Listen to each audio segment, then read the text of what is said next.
Sari-saring iligal na struktura ang nagsusulputan sa bundok ng Banahaw. Ang naturang bundok po ay isa sa mga dinarayo ng mga deboto tuwing Semana Santa. Kahapon ay sinimulang gibahin na ng mga otoridad ang mga bahay sa bundok. Pero natigil ang operasyon dahil may mga kumontra. Nakatutok si Jiggy Manica. Tuwing sasapit ang mahal na araw, nakagawin na ng marami sa ating kababayan ang umakyat ng Mount Banahaw. Itinuturing na banal na lugar, marami ang namamanata rito. Pero sa dami rin ng umakyat at nagiiwan ng basura dito, ang naging dahilan kaya't nagkaroon ng coliform ang supply ng tubig sa Laguna at Quezon noong 2004. Mula noon, ipinasara na sa mga mountaineers at namamanata ang bundok hanggang 2012. Pero may panibagong problema, ang lokal na pamahalaan ngayon.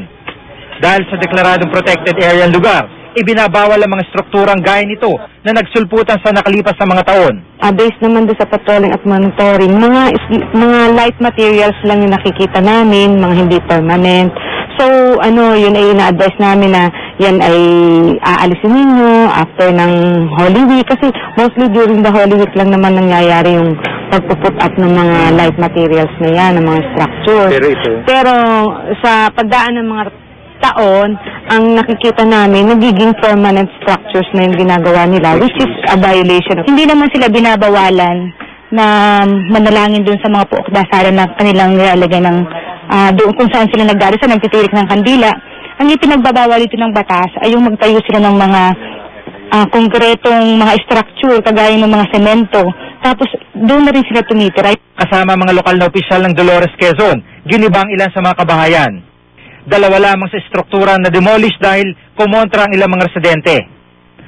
Desidido ang mga lokal na opisyal na linisin ang Mount Banahaw sa mga iligal na struktura, kaya't babalik daw sila rito para ituloy ang kanilang trabaho. Ilang punong barangay na sila naman residente na rin at iba nga sila doon, ang iba nga marami doon ibutante pa, ay yun nga aking pinag-aaralan kung paano ko sila mapapaliwanagan bilang membro ng PAMBI na kanilang manatiliran, kanilang pagtularan ay labag sa batas. Nasa 30 po ito.